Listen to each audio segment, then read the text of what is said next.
네, 그럼 오늘 우리 LTC 느헤미야 6장 15절부터 7장 4절의 말씀을 가지고 성벽 재건을 주관하신 분이라는 제목으로 티칭을 하겠습니다. 우리 먼저 말씀 읽도록 하겠습니다. 교독하시겠습니다.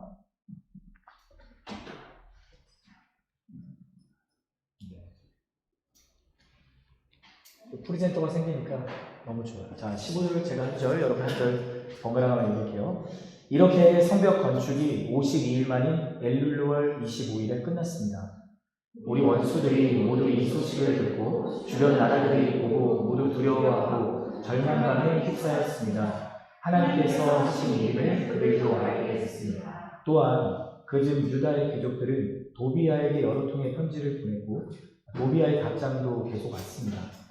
도비아는 아라의 아들 스가나의 사위였고 또 그 아들 여호와는 네레나의 아들 무술람의 딸과 결혼한 사이였으므로 유다에 그와 동맹한 사람들이 많았습니다. 그들은 계속해 그의 선한 행실을 내 앞에서 이야기했고 또 내 말을 그에게 전했습니다. 그래서 도비아는 나를 협박하기 위해 편지를 보냈습니다. 성벽을 건축하고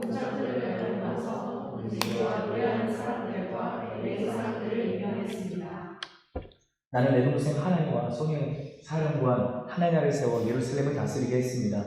하나냐는 사람됨이 충직하고 많은 사람들보다 하나님을 더 경외하는 사람이었기 때문입니다.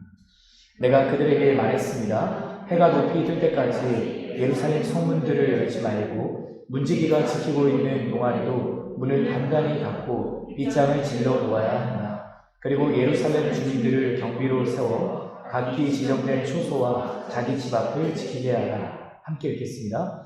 그 성은 크고 넓은데 성 안에 사는 사람들은 얼마 없고 제대로 된 지은 집들도 아직 얼마 없었습니다. 네. 질문하면서 티칭을 들어가면 좋을 것 같아요. 은혜 속에 거할 때, 은혜 속에 내가 머무를 때, 쉽게 말하면 우리들 표현으로는 은혜 받았다. 나 오늘 정말 은혜 받았어. 하나님 내가 기도하는데 내가 결단하게 하시네. 너무 감사해. 그런 고백들을 하는 걸 말하는 거예요. 이 은혜 속에 거할 때 우리가 가장 주의해야 되는 것은 무엇이라고 생각하는가? 네. 은혜 속에 머물 때 내가 가장 주의해야 되는 것은 무엇일까? 여러분 스스로 한번 생각을 해보시면 좋을 것 같고요. 이걸 갖고 여러분 순모임 때 순원들이 좀 생각할 수 있는 시간을 주시고 한번 서로 이야기를 해볼 수 있도록 대화의 문을 열어주세요. 그러면서 여러분 의견도 얘기해 주시고, 근데 제가 여러 번 여러분에게 가이드를 드리지만 순장이 어떠한 말을 먼저 하면서 대화의 문을 여는가에 따라서 순원들의 대답이 조금 방향성이 달라져요.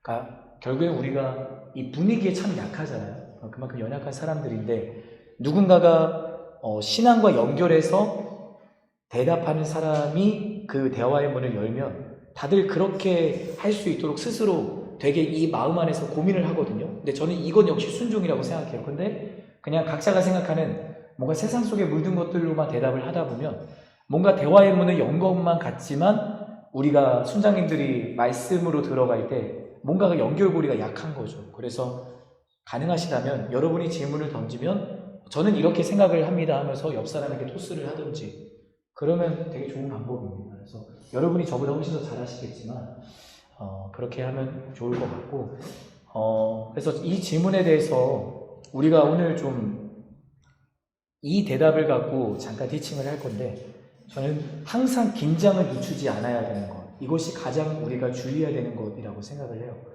은혜 속에 머물면 우리가 안도하잖아요. 하나님 나를 지키시는구나, 감사하다, 이런 안도감. 이 안도감이 잘못되거나 나쁜 것은 아니죠. 그런데 여기서 우리가 주의해야 되는 것은 긴장을 늦춰서는 안 된다라는 거예요. 그래서 우리가 왜 그런가를 오늘 말씀을 통해서 또 우리의 삶에 또 적용하면 좋겠습니다. 오늘 본문에서는 도비아가 나오고 우리가 이전에는 대적 중에 또 이름이 나오는 사람이 산발람, 또 게셈도 있었는데 우리 오늘 본문 느헤미야 6장 15절 말씀 우리 화면을 보면서 같이 한번 읽도록 하겠습니다. 15절 함께 읽겠습니다. 시작. 이렇게 해 성벽 건축이 52일 만인 엘룰루월 25일에 끝났습니다. 제가 52일에 노란색 하이라이트로 표기를 했는데 제가 2주에 걸쳐서 이 느헤미야서의 배경에 대해서 이야기를 해드렸죠. 그래서 느헤미야서는 3차 기한이 일어나고 있는 것을 우리에게 보여주고 있어요. 1차는 수룹바벨이었고 2차는 에스라라는 사람이 중심이 되어서 남유다에 무너져 있던 예루살렘 성벽과 귀환된 사람들과 남아있었던 유다 백성들이 다시 그들의 터전을 찾고 하나님이 기뻐하시는 백성으로 세워질 수 있도록 하나님 문을 열어주셨어요. 1차로 이제 그들이 귀환을 했는데 여전히 예루살렘 성벽은 황폐한 거예요. 2차 또 했어요. 근데 여전히 무너져 있는 거죠. 아마 그 1차와 2차 기한에 함께 했던 사람들은 우리가 처음 질문했던 것처럼 와, 하나님이 드디어 우리를 귀환하게 하시는구나. 성벽이 세워지네. 너무 감사하다. 하고 있었는데 그들이 안도하기에도 무섭게 여전히 황폐한 변하지 않은 현실을 보게 되는 거예요. 그때 이제 절망하겠죠. 근데 그때 이제 우리가 아는 것처럼 느헤미야 1장에서 수상궁으로 자그마치 1600km가 넘는 거리를 그 당시에 교통수단이 없었을 테니까 걸어왔을 테고 자신의 동생이었던 하나니가 자신의 이제 동역자들과 같이 느헤미야가 있는 수상궁으로 걸어와가지고 예루살렘의 형편을 전하는 거예요. 그때 이제 느헤미야가 통곡하면서 몇 날 며칠을 금식하며 하나님 앞에 기도했죠. 거기에서부터 느헤미야는 시작이 되는 거예요. 근데 우리가 보고 있는 것처럼 계속해서 산발락과 오늘 본문에 나오는 도비야를 대표로 하는 대적들이 이 성벽 건축을 하는 과정들에 계속 음모를 꾸미고 끈질기게 방해를 하는 거예요. 그런데도 불구하고 우리가 방금 읽은 본문 15절을 보면 52일 만에 이 성벽 건축이 끝났다라는 거죠. 여러분, 우리가 순종의 걸음을 내디딜 때 지난 주일에도 우리가 사명자의 길을 걷어갈 때 바울이 선교의 사명을 감당했을 때 유대 사람들의 방해와 고난이 있었다. 그것이 당연하다. 우리가 순종의 걸음을 걸을 때 이와 마찬가지로 성벽 건축이라는 하나님의 말씀에 순종하였던 걸음에 이러한 대적들의 공격이 있고 우리 역시 순종의 걸음을 내디딜 때 그러한 공격이 있다라는 거예요. 반드시 있습니다. 그래서 제가 오히려 그것으로 우리가 하나님 앞에 감사하고 우리의 신앙을 자기 점검할 수 있다고 말씀을 드렸죠. 우리 가운데 내가 순종을 하는데 여전히 뭔가 가정이든 일터이든 친구들과의 관계에서 나를 되게 이상하게 보거나 뭔가 갈등이 생기거나 대화에 뭔가 충돌이 생기거나 물론 우리가 그때마다 하나님 앞에 기도하면서 그 상황들을 분별하고 해석해야겠지만 우리가 중요한 것은 순종의 걸음을 방해하는 사람들이 있을 때 그런 상황들이 있을 때 하나님이 나를 시험하시는 건가? 아니라 우리가 순종의 걸음을 딛고 어둠 속에서 빛을 발하기 때문에 어둠과 빛은 반드시 충돌할 수밖에 없는 거예요.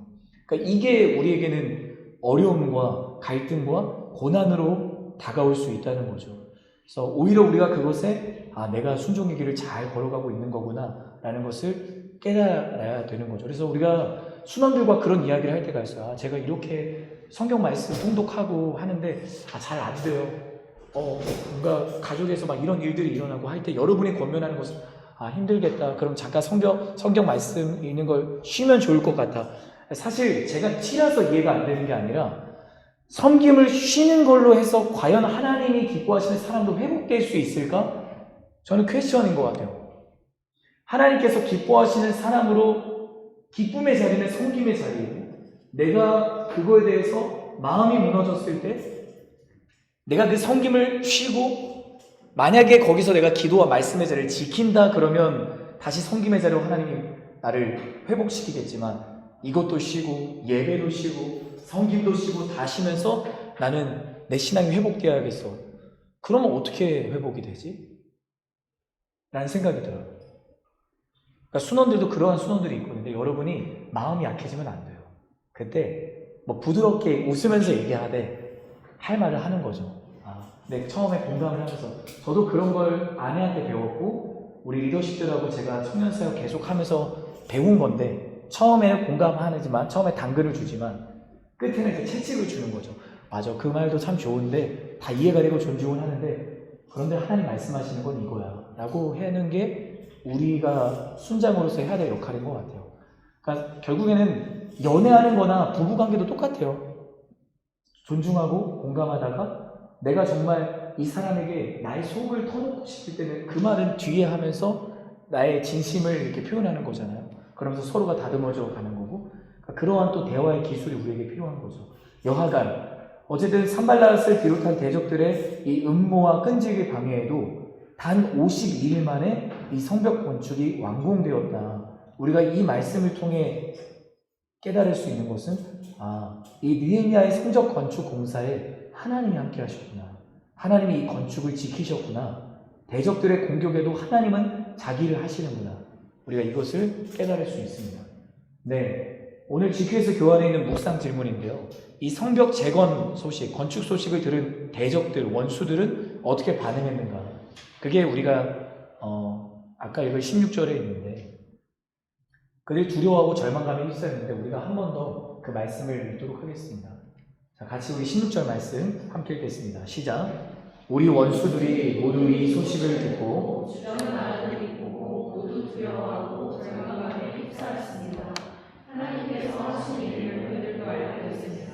네, 제가 몇 개 이제 하이라이트와 밑줄을 그었는데 우리 원수들이라는 건 여기서의 나나 우리로 지칭하는 이 주어는 느헤미야와 하나님의 뜻에 함께하는 사람들을 말하는 거예요. 주어가. 그러니까 내가 하는 건 느헤미야고 우리는 느헤미야와 함께하는 사람들. 근데 모두 이 소식을 듣고 원수들은 산발락과 도비야 그들일 거고 이들이 무슨 소식을 들었냐. 여기서의 이 소식이 가리키는 건 성벽 건축의 완공 소식이고 근데 그러한 소식을 듣자 그들이 보인 반응은 밑줄 그어진 부분이죠. 주변 나라들이 보고 모두 두려워하고 그러니까 산발락과 대적들과 함께 이방 족속들이 그것을 보고 두려워하고 절망감에 휩싸였다. 성벽 건축이 되는 것이 하나님의 뜻이고 하나님의 일인데 이들은 오히려 두려워하고 절망감에 휩싸여 있는 거죠. 그리고 밑에 보면 하나님께서 하신 일임을 그들도 알게 됐습니다. 알고 있는 거예요. 그들도 알고 있는데도 불구하고 이거를 기뻐하지 않고 오히려 두려워하고 절망감에 휩싸이고 있는 거죠. 네, 그러면서 계속해서 이 도비야와 산발랏은 이 느헤미야를 공격합니다. 방해합니다. 네, 그때 이 느헤미야는 하나님 앞에 이렇게 기도를 해요. 우리 느헤미야 4장 4절 이전에 우리가 묵상했던 말씀인데 같이 한번 더 읽도록 하겠습니다. 4절 시작. 우리 하나님이여 우리의 기도를 들으소서. 우리가 멸시당하고 있습니다. 그들이 하는 욕이 그들에게 되돌아가게 하소서. 그들이 포로가 돼 남의 땅으로 끌려가게 하소서. 아멘. 이 4절의 말씀은 느헤미야가 자신의 이 성벽 건축을 하는 순종을 방해하고 공격하는 산발락과 도비야의 대적들이 너무 마음을 힘들게 하는 거예요. 근데 이 느헤미야의 반응은 그들을 재단하고 판단하고 얘는 정말 나쁘다. 왜 이렇게 나한테 이러는가 하면서 그들을 정죄했던 것이 아니라 그 모든 것을 그냥 하나님의 손에 맡긴 거죠. 시편에 보면 다윗의 탄원시라고 불리는 다윗이 자신의 원수들 우리가 잘 아는 시편 23편에 그 원수의 목전에서 하나님이 나를 안위하시나이다 라는 말씀이 있는데 다윗이 선택했던 것도 마찬가지였어요. 대적들과 원수들이 이들의 순종의 걸음을 막았을 때 그 원수들과 대적들을 그 사람이 비난하고 정죄한 게 아니라 하나님의 손에 맡긴 거죠. 하나님이 판단해 주십시오. 우리는 판단할 수 있는 선함이 없습니다. 그러니 하나님이 판단자가 되어주셔서 하나님이 아실 거니까 내가 순종의 걸음을 내딛는 걸 주님이 아시니까 나는 그 길을 계속 걸어가는 거에 집중하겠습니다. 대적들을 판단하시든 나중에 그들이 그런 표현도 있잖아요. 자신들의 머리에 숯불을 얹는 것과 같다. 그게 죄 짓는 거거든요. 그러니까 그들이 나중에 그걸 다 하나님이 갚으신다는 거죠. 그러니까 그렇게 맡기는 것이 하나님이 기뻐하시는 기도다. 느헤미야의 기도가 이러한 기도였다라는 거예요. 사랑하는 여러분, 우리의 기도도 이와 같아야 됩니다. 산발락과 도비야와 같은 대적과 원수들이 우리 가운데 있어요. 우리가 가정의 복음 구원을 위해서 또 일터가 예배 처소를 세워지고 우리가 작은 사랑과 섬김으로 내 옆에 있는 사람들을 섬기고 예수를 전하려고 할 때마다 꼭 그거를 hum을 깨트리는 그런 사람도 있어요. 디오니소스 같은. 근데 그랬을 때 우리가 저 나쁜 사람 하면서 속으로 그럴 게 아니라 그냥 속으로 이런 말 하세요. 하나님 아시죠? 뭐 어금니 한번 깨물고 그리고 그 감정을 버리세요. 털어버리세요. 저도 그래요. 제가 이렇게 하면서 뭔가 제 안에 사단이 그런 마음을 주는 것 같아요. 진아, 너 혼자 정말 고생한다. 근데 너 그런다고 해서 공동체가 뭐 바뀌겠어? 근데 그건 하나님 주시는 마음이 아니고, 그러니까 저는 그걸 쳐내버리고, 아니, 난 그렇게 생각하지 않는데 하고서 바로 그 친구를 가라고 합니다. 그래서 여러분도 그런 마음이 들 때 그건 하나님이 주시는 마음이 아니니까 이렇게 기도하면서 그들이 하는 욕이 그들에게 되돌아가게 하소서. 기도도 이렇게 할 수 있는 거죠. 그래서 우리가 또 이 느헤미야의 기도를 본받아서 우리의 기도의 지경이 넓어지면 좋겠습니다. 자, 기도란 좀 그래서 이러한 정의를 내릴 수 있을 것 같은데 우리 같이 이 문장 읽도록 하겠습니다. 시작. 기도란 하나님이 일하시도록 하나님께 온전히 맡기는 것이다. 그래요. 기도는 하나님이 일하시도록 그냥 맡기는 거예요. 맡긴다. 맡기면 나는 포기해야 맡길 수 있는 거예요. 내가 갖고 있으면서 맡길 수는 없는 거죠. 내가 내려놓아야 맡길 수 있는 거예요. 계속 들고 있으면 이건 언젠가 무거워져서 내가 나중에 내려놓을 수밖에 없는데 그때는 이제는 내가 하나님도 의지하지 않았고 나도 여기에 대한 의지를 잃어버리면 이거에 대해서 나는 아무것도 못하는 사람이 되는 거죠. 맡길 수 있어야 된다라는 거예요. 그게 우리에게 하나님 주시는 순종의 모습입니다. 네, 이 나눔을 갖고 또 여러분 수모임 때 이야기해 주세요. 하나님의 일하심을 믿는다면 이 사탄의 악한 세력의 공격 앞에서 우리가 어떤 반응을 보여야 하는가? 기록된 말씀으로 담대하게 물리치고 그 앞에서 하나님 앞에 기도하고 예수의 이름을 선포하고 그리고 믿음의 여정에는 늘 어려움이 있음을 우리가 늘 기억하면서 어떻게 우리가 이겨내는가? 말씀과 기도로 체인징 나이트 기도회를 통해 서로가 정말 사랑으로 서로를 위로하였을 때 예배의 자리에서 찬양할 때 뭐 공유했던 그런 찬양 영상이나 각자 나누어줬던 큐티 나눔을 통해서 그러한 것들로 우리가 이 믿음의 여정에 있는 어려움을 이기는 거잖아요. 그런 것들을 또 나눌 수 있는 순모임이 되면 좋겠습니다. 네, 두 번째 묵상 질문입니다. 오늘 보면 7장 1절부터 2절인데 성벽 재건이 마무리된 후 느헤미야가 한 일은 무엇인가요? 자, 무엇을 했는지 우리 2절 말씀만 같이 읽도록 하겠습니다. 2절 시작. 나는 내 동생 하나니와 성의 사령관 하나냐를 세워 예루살렘을 다스리게 했습니다. 하나냐는 사람됨이 충직하고 많은 사람들보다 하나님을 더 경외하는 사람이었기 때문입니다. 네. 마찬가지로 노란색으로 소개한 것처럼 이 하나냐에 대해서 소개를 해주고 있는데 제가 아까 말씀을 드린 것처럼 느헤미야는 자신의 원수와 대적에 집중하지 않고 사람 세우는 거에 집중했다는 거예요. 성벽이 완공되었으니 내가 해야 되는 일은 이 성벽을 지키는 사람을 세워야겠구나. 내가 대적들 원망하고 비난하는 거에 시간 쓰지 말고 하나님이 나로 맡기시는 거 그거에 집중하자. 선택과 집중이 필요한 거죠. 그때 이제 하나님이 그렇게 그가 집중하려고 하자 동력자들을 붙여주신 거예요. 1장에 나왔던 하나니와 그리고 그 예루살렘 성의 사령관이었던 하나냐, 이름도 비슷하네요. 그래서 예루살렘을 다스리게 했다 하면서 그들에게 롤을 주는 거죠. 그래서 하나냐가 어떠한 사람이었는가를 성경이 소개해 주는 거예요. 사람됨이 충직하고. 근데 사람됨이 충직할 수 있는 이유는 무엇인가? 연결되는 내용이 그걸 증명해 주는 거죠. 많은 사람들보다 하나님을 더 경외하는 사람이었기 때문에 그의 인격도 충직한 거예요. 그러니까 하나님을 사랑하고 경외하는 사람은 그 인격이 하나님을 닮아갈 수밖에 없어요. 소망하는 것은 여러분이 아버지 되신 하나님의 성품과 인격을 닮아가기를 바랍니다. 아버지의 모습을 닮아가야 돼요. 위로브 요즘 나온 찬양 중에 또 우리가 저도 많이 요즘 듣고 있는데 아버지를 닮아있네. 나중에 그 찬양도 같이 하면 좋겠다 싶은데 아버지의 자녀는 아버지를 닮는 거잖아요. 그러니까 아버지랑 친밀해지고 아버지와 대화를 나누다 보면 그걸 닮아가는 거예요.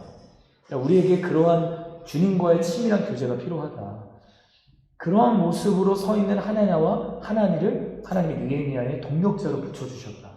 언제 붙여주셨는가? 느헤미야가 선택과 집중으로 하나님의 뜻에 순종하는 사역을 이어갔을 때였다. 그러니까 이 이어가는 게 중요하다라는 겁니다. 자, 이 문장 같이 한번 읽어볼까요? 읽겠습니다. 시작. 은혜를 잃지 않기 위해서는 하나님의 뜻을 따르는 순종이 계속 이어져야 하는 것이다. 이거를 꼭 기억해 주시기 바랍니다. 은혜를 잃지 않으려면 계속 몸부림을 쳐야 돼요. 은혜를 잃지 않으려면 계속 순종이 이어져야 돼요. 그래야 은혜가 흩어지지 않는 거예요. 소뚜껑 신앙이 되면 안 되는 거죠.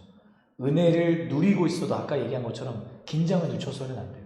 은혜 받으면 더 말씀 속에 있어야 되고 은혜 받으면 더 기도해야 되는 거예요.